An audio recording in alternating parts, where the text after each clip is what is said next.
Hello students, hope everybody is fine. आज हम John Keats की ओड टू अ नाइटिंगेल पढ़ेंगे। पोएम पढ़ने से पहले आपको बता दूं कि ओड क्या होता है। ओड की डेफिनेशन कुछ यूँ है: an ode is a kind of poem usually praising something. An ode is a form of lyric poetry expressing emotion and it's usually addressed to someone or something, or it represents the poet's musings on that person or thing. और दरअसल एक नज़म की एक ऐसी किस्म है जिसमें आप किसी चीज़ की तारीफ़ करते हैं। ये लिरिक पोइट्री की एक टाइप है। लिरिक पोइट्री एक फॉर्मल टाइप की पोइट्री है जिसमें आप अपने इमोशंस और फीलिंग्स को बयान करते हैं। ओड असल में it is written to be sung. इसको ये जहन में रख कर लिखा जाता है कि इसको आपने तरस में या कहीं किसी सॉन्ग की तरफ पढ़ना है, तो इसे हम ओड कहते हैं। जिस तरह कसीदा होता है, किसी चीज़ की तारीफ़ होती है सिंपली। जिस तरह हम देखते हैं odd on A Grecian earn, जो जॉन कीट्स की दूसरी ओड है, जिसमें वो ग्रेशियन अर्न की तारीफ़ करते हैं। इस तरह से ये हो गया ओड, एक ऐसी नज़म जिसमें क्या होता है, किसी चीज़ की तारीफ़ होती है, या आप उसे एड्रेस करते हैं या आप उसके बारे में बोलते हैं। अच्छा जी, अब आते हैं ओड टू अ नाइटिंगेल पे। Ode to a nightingale John Keats साहब ने 1819 के स्प्रिंग में लिखी थी। जॉन कीट्स के बारे में मशहूर है, उसके बारे में ये बात हमेशा सुनने को मिलती है कि वो अपने हालात से भागना चाहते थे। उसके हालात इतने अच्छे नहीं थे कि वो उधर रहना पसंद करे। वो अपने हालात से, अपनी ज़िंदगी से तंग था और बहाने ढूंढता था, तरीक़े ढूंढता था उन हालात से भागने के। अभी आप इसी ओड को देखें, जब 1818 में कीट्स ये ओड लिख रहा था तब क्या कंडीशन थी उसकी।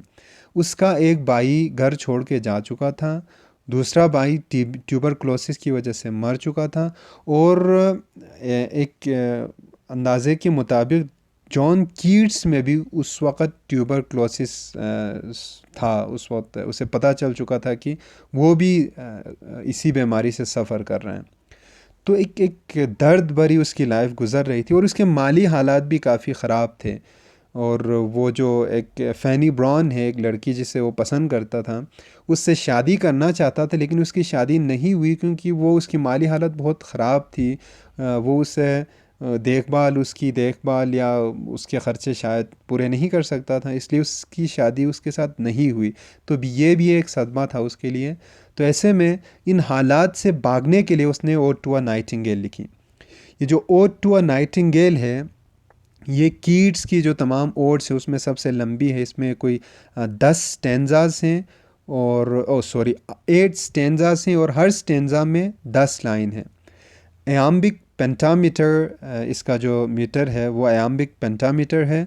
लेकिन हर स्टेंजा की 8वीं लाइन, आप ये जो पहली स्टेंजा देखें तो इसमें जो 8वीं लाइन है, इन सम मेलोडियस प्लॉट, ये वाला ट्राई मीटर में है, बाकी सारे पेंटामीटर में है।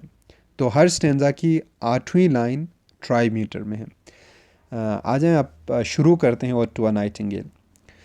पहला स्टेंजा है: my heart aches and a drowsy numbness pains my sense as though of hemlock I had drunk or emptied some dull opiate to the drains. 1 minute passed, and leaf wards had sunk. 'Tis not through envy of thy happy lot, but being too happy in thine happiness, that thou light-winged riot of the trees, in some melodious plot of beacon green and shadows numberless, singest of summer in full-throated ease. अच्छा जी, यहाँ पे John Keats कहता है कि उसका दिल दुखता है, उसे तकलीफ़ हो रही है, और एक बेहिसी उस पर छा जाती है, एक ड्रोजीनेस उस पर छा जाती है। ऐसा लगता है जैसे उसने कोई नशीली चीज़ पी हो, और अब वो उसके जो सेंसेस हैं वो ज़ाइल हो रहे हैं, वो कुछ महसूस नहीं कर पा रहे हैं। और लीथ वर्ड्स हैड संग, लीथ वर्ड्स एक लीथ एक एल्यूजन है ग्रीक माइथोलॉजी में, एक दरिया का नाम है। कहा जाता है कि उस दरिया से पानी पीने के बाद आप सब कुछ भूल जाते हैं। तो यहाँ पे जो ओपियट है और हेमलॉक है, हेमलॉक एक हर्ब है, जिस तरह हम भंग नहीं पीते हैं, मतलब पीने वाले पीते हैं तो भांग पीने के बाद लोग अपने होश में नहीं रहते। इस तरह से हेमलॉक भी एक हर्ब है, एक जड़ी बूटी है जिसको पीने के बाद आप अपने हवास खो बैठते हैं। तो यहाँ पे हेमलॉक और ओपिएट और लीथ, ये सारे तीनों जो हैं वो आपको इस चीज़ को स्ट्रेंथन कर रहे हैं कि जॉन कीट्स अपने सेंसेस खो रहा है, अब वो अपने रियल वर्ल्ड से निकल रहा है। फिर इसके आगे आगे कहता है कि it is not through env of thy happy lot. ये अब नाइटिंगेल से मुखातिब होकर कहता है तुम्हारी खुशी से जल कर या हसद में आकर ऐसा नहीं है, बल्कि क्या है, but being too happy in thine happiness, तुम्हारी खुशी में कुछ ज़्यादा ही खुश होकर मैं अपने हवास खो रहा हूँ। और एक एक हम कहते हैं एक ऑक्सीमोरॉन, बिटर स्वीट टाइप की उसकी फीलिंग्स आ रही हैं, दर्द भी हो रहा है, उसे उसे खुशी भी महसूस हो रहा है।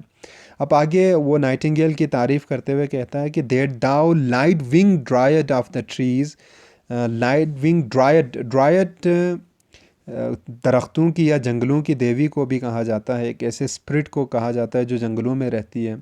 तो अब नाइटिंगेल को उससे तशबीह दे रहा है इन, और कह रहा है कि एक किसी खूबसूरत जगह पे, अब नाइटिंगेल से हट के अब जगह पे आ रहा है कि जगह की तारीफ़ कर रहा है कि इन सम मेलोडियस प्लॉट, और जगह की तारीफ़ करते हुए कहता है कि किसी बेहतरीन प्यारी सी जगह पर हो और वहाँ पे बहुत सारे दरख्त हैं, बहुत सारे साए हैं, और तुम वहाँ बैठकर बहारों के गीत गा रहे हो इन फुल थ्रोटेड ईज, का मतलब है कोई परेशानी नहीं है, कोई हैक्टिक काम नहीं है तुम्हारे लिए, तुम बिल्कुल आसानी से होकर ईजी होकर तुम गाती जा रही हो। ये है पहला स्टेंजा। अब आते हैं दूसरे स्टेंजा में, दूसरे स्टेंजा पे।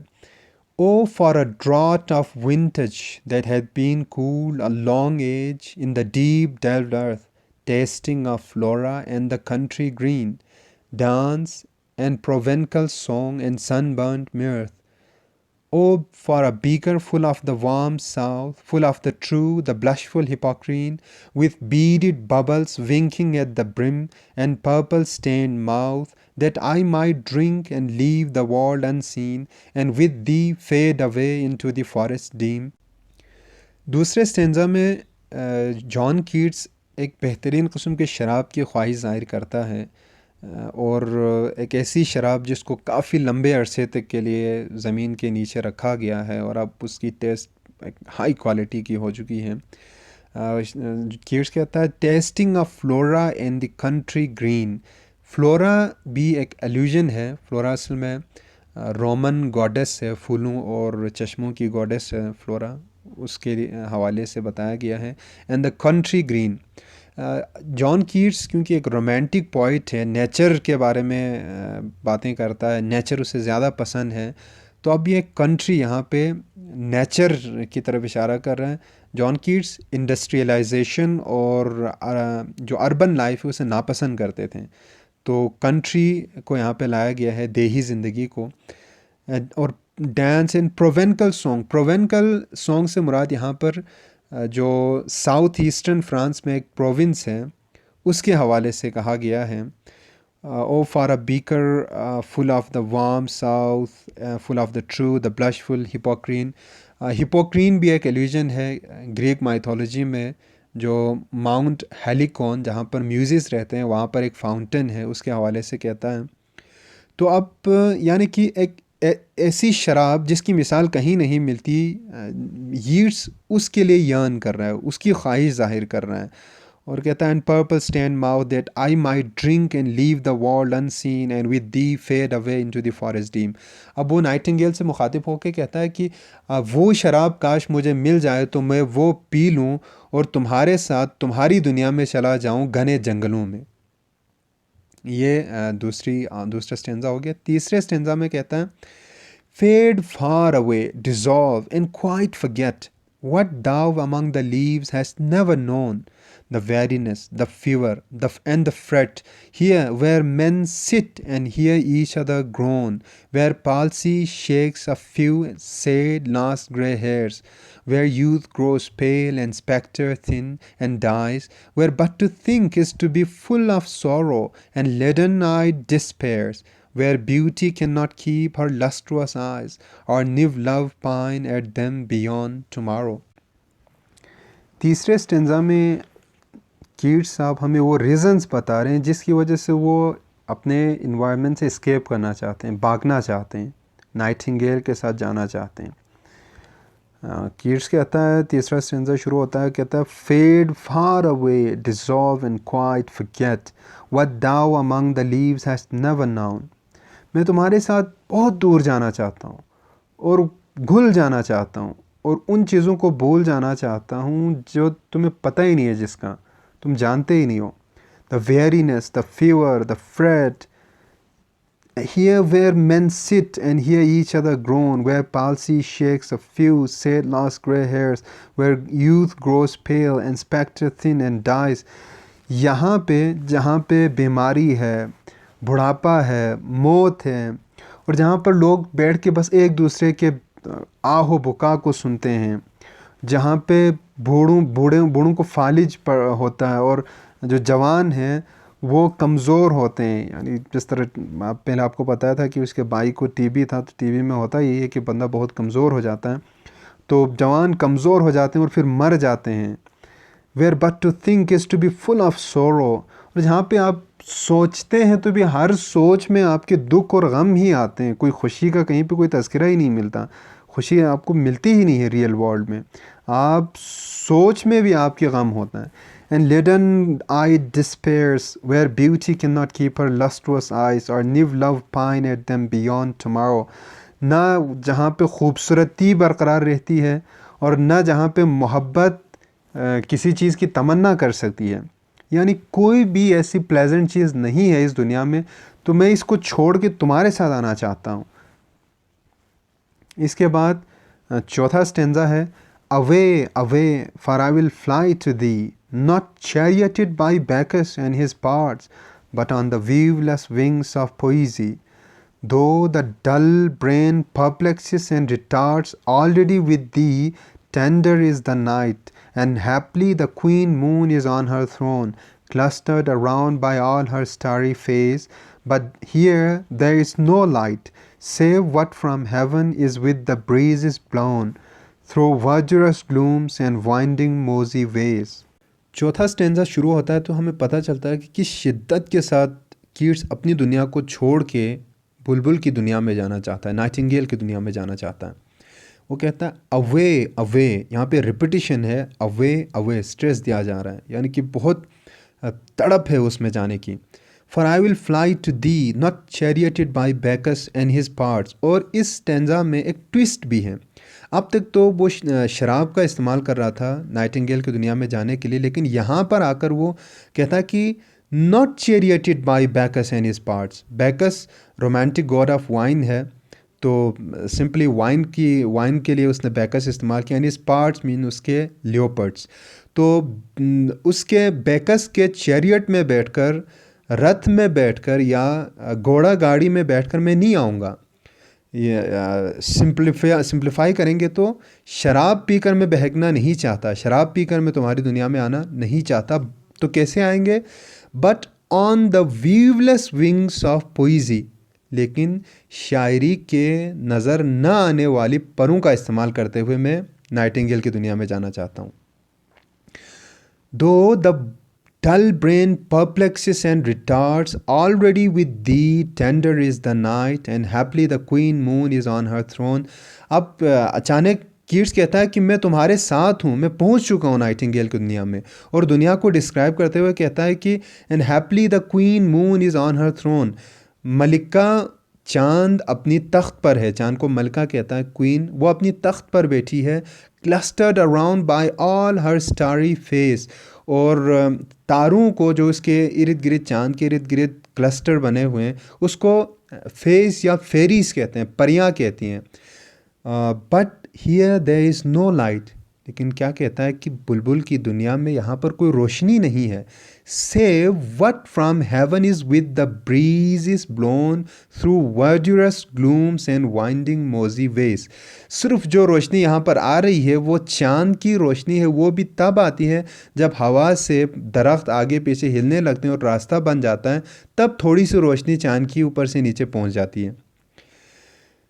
पांचवा स्टेंजा है, I cannot see what flowers are at my feet, nor what soft incense hangs upon the boughs, but in embalmed darkness, yes, each sweet wherewith the seasonable month endows the grass, the thicket, and the fruit tree wild। अब कहता है कि मैं फूलों को नहीं देख सकता जो मेरे पाँव के नीचे रौंदे जा रहे हैं, ना मैं ये देख सकता हूँ कि शाखों के साथ कौन से फूल लटके हैं जिनकी खुशबू मुझ तक आ रही है। लेकिन हाँ, इस अंधेरे में मैं महसूस कर सकता हूँ, पता कर सकता हूँ कि इस मौसम में कौन कौन से फूल खिलते हैं, कौन कौन से घास हैं, झाड़ियाँ हैं, कौन कौन से फलदार दरख्त हैं जंगली। ये मैं महसूस कर सकता हूँ। अब वो नाम दे रहा है कि white hawthorn and the pastoral eglantine, fast fading violets covered up in leaves, and mid-May's eldest child, the coming musk rose full of dewy wine, the murmurous haunt of flies on summer eves। ये मुख्तलिफ़ किस्म के फूलों के नाम लिए हैं जो समर में खिलते हैं। तो ये सारे होंगे मेरे इर्द गिर्द, और मच्छर भी ज़ाहिरी बात है, मक्खियाँ भी ज़्यादा हैं तो मक्खियाँ भी इर्द गिर्द बहुत ज़्यादा होंगी। ये वो अंदाज़ा लगा रहा है, सेंस कर रहा है, महसूस कर रहा है, क्योंकि वहाँ पे अंधेरा है। इसके बाद आपका छठा स्टेंजा आता है, Darkling, I listen, and for many a time I have been half in love with easeful death, called him soft names in many a mused rhyme, to take into the air my quiet breath. Not more than ever seems it rich to die, to seize upon the midnight with no pain, while thou art pouring forth thy soul abroad in such an ecstasy, still wouldst thou sing, and I have years in vain, to thy high requiem become a sod। इस stanza में हमें Keats के अंदर मौत की ख्वाहिश नज़र आ रही है। कीट्स कहता है कि darkling I listen, and for many a time I have been half in love with easeful death. कई दफ़ा मैं ईज़फुल डेथ के साथ प्यार में पड़ चुका हूँ, मुझे मोहब्बत हुई है कई दफ़े उससे। डेथ को वो चाहता है कि ईज़फुल डेथ, यानी कि आसान मौत, मौत भी तकलीफ़देह ना हो, ऐसी मौत आए। और अब क्योंकि वो एक नाइटिंगेल की दुनिया में आकर अपने गमों को भूल चुका है, तो असल में वो चाहता है कि वो हमेशा के लिए इधर ही रहे। जब उसकी मौत इधर निकलेगी तो इधर ही पड़ा रहेगा। तो असल में वो ये चाहता है, वापस नहीं जाना चाहता अपनी दुनिया में। Call him soft names in many amused rhyme, और कई दफ़ा उसने मौत को अच्छे नामों से पुकारा है, मौत को बुरा नहीं कहा उसने कभी। To take into the air my quiet breath, now more than ever seems it rich to die. अब पहले से कहीं ज़्यादा मुझे इस जगह पर आकर मरना अच्छा लग रहा है, मज़ा आ रहा है, मैं चाहता हूँ कि मैं यहाँ पर मर जाऊँ। Now more than ever seems it rich to die, to cease upon the midnight with no pain. सारे दर्द अब मैं भूल चुका हूँ, तो बिना दर्द के मैं यहाँ पर इस लम्हे को कैद करके यहीं पर रहना चाहता हूँ, अमर होना चाहता हूँ यहीं पे। अमर तो नहीं हो रहा, लेकिन हमेशा यहीं पे रहना चाहता हूँ। While thou art pouring forth thy soul abroad in such an ecstasy, जबकि तुम इतनी शादमानी के साथ, इतनी खुशी के साथ अपने नगमे गा रहे हो, गीत गा रहे हो, कितना सुरूर मिल रहा है, कितना सुकून मिल रहा है, तो ऐसे में मैं यहाँ पर मरना चाहता हूँ, मौत की आगोश में सोना चाहता हूँ। Still wouldst thou sing, and I have ears in vain। अब उसे अचानक ये याद आता है कि मैं मर भी जाऊँगा तो तुम नाइटिंगेल, तुम तो गाती रहोगी, लेकिन मेरे कान बेसूद होंगे, तब बेफ़ायदा होंगे। To thy high requiem become a sod, और तुम्हारे इतने बेहतरीन नगमे के लिए मेरे जो कान होंगे वो बेकार हो जाएंगे, मुझे कुछ पता नहीं चलेगा कि तुम क्या गा रही हो। इसके बाद अगला स्टेंजा है, thou wast not born for death immortal bird. अब उसके जहन में यह आ रहा है कि बुलबुल मरने के लिए पैदा नहीं हुआ था, बुलबुल तो अमर है। ये नाइटिंगेल पता नहीं कब से है और कब तक रहेगा। इमॉर्टल बर्ड कहता है, लाफानी, अमर। No hungry generations tread thee down. The voice I hear this passing night was heard in ancient days by emperor and clown. अब कहता है कि कोई भी नस्ल तुम्हें तबाह नहीं कर सकती, रोन नहीं सकती, ख़त्म नहीं कर सकती। जो आवाज़ आज मैं सुन रहा हूँ वो तो पुराने वक्तों में बादशाह और शहज़ादे सुना करते थे। Perhaps the self same song that found a path through the sad heart of Ruth when sick for home, शायद यही वो आवाज़ है जिसने रूथ को थोड़ी सी तसल्ली दी थी जब रूथ अपने महल्ले से, अपने गांव से, अपने इलाके से दूर किसी और इलाके में थी। तो वहाँ पर जब उसे अपने घर की याद आ रही थी तो यही तुम्हारी आवाज़ ही तो होगी जिसने उसको थोड़ी सी खुशी दी होगी। She stood through the sad heart of Ruth when sick for home. She stood in tears amid the alien corn. और मकई के खेतों में जब वो खड़ी थी, आंसू बहा रही थी, तब तुम्हारी ही आवाज़ आई होगी उसे। The same that oft times hath charmed magic casaments, opening on the foam of perilous seas in fairy lands forlorn. और इसी आवाज़ ने दूर परियों की ज़मीन पर जादुई खिड़कियों को जो ख़तरनाक समंदरों की तरफ खुलते हैं उनको कितनी दफ़ा मशहूर किया होगा। Forlorn, the very word is like a bell to toll me back from thee to my soul self. अब जो ही वो फरलोन का लफ्ज़ कहता है, फरलोन मायूसी या उदासी को भी कहते हैं, तो वो कहता है कि ये लफ्ज़ एक घंटी की तरह लगता है मुझे, जो मुझे तुम्हारी दुनिया से वापस अपनी दुनिया में भेज रहा है। Adieu, the fancy cannot cheat so well. अब इस पे एक राज अफशां हो रहा है कि the fancy cannot cheat so well. उसका ख़याल था कि शायरी शराब से बेहतर काम करेगी और अपने हालात से भागने में ज़्यादा मदद देगी, ज़्यादा देर तक उसे महसूर रखेगी। तो अब उस पर यह राज अफशां हो रहा है कि ऐसा नहीं है। As she is famed to do, जितना मैंने सोचा था, जितना लोग कहते हैं कि शायरी आपके हवास पर तारी हो जाती है, इतना तो ये नहीं है। इतनी जल्दी मैं बुलबुल की दुनिया से या इस फैंटेसी से वापस आ रहा हूँ। Adieu, adieu, thy plaintive anthem fades past the near meadows, over the still stream, up the hillside, and now 'tis buried deep. अब कहता है कि अब बाय बाय कर रहा है कि अब तुम्हारी जो नगमे हैं, तुम्हारी जो नज़्म है, वो मुदहम होती जा रही है, वो उसकी आवाज़ कम होती जा रही है, तुम दूर होते जा रहे हो इन चरागाहों से आगे, नदी के ऊपर से पहाड़ की चोटी की तरफ। यानी कि तुम अब and now it's very deep, अब ये बहुत गहराई में दफन हो चुकी है, अब ख़त्म हो चुका वो सारा fantasy. In the next valley glades was it a vision or a waking dream, fled is that music, do I wake or sleep. अब वो कहता है कि ये कोई ख्वाब था या कोई विजन था, या मुझे कुछ दिन में ख्वाब नज़र आ रहा था, कुछ नज़र आ रहा था मुझे, क्या था, इतनी जल्दी ख़त्म हो गया। फ्लड इज़ दैट म्यूज़िक, अब कहाँ है वो म्यूज़िक, वो नगमा ख़त्म हो चुका, चला गया। Do I wake or sleep, मैं जाग रहा हूँ कि सो रहा हूँ। अब कीट्स आखिर में एक सवाल के साथ छोड़ रहा है, एक अजीब सी कन्फ्यूजन हो रही है। अब वो डाउटफुल है कि आया ऐसा हुआ भी था कि नहीं हुआ था। ये जो मैं बोल रहा था इतनी देर से, जो मैं महसूस कर रहा था, ये कोई ख्वाब तो नहीं था। तो इसी के साथ ये पोएम ख़त्म होती है। Thank you very much.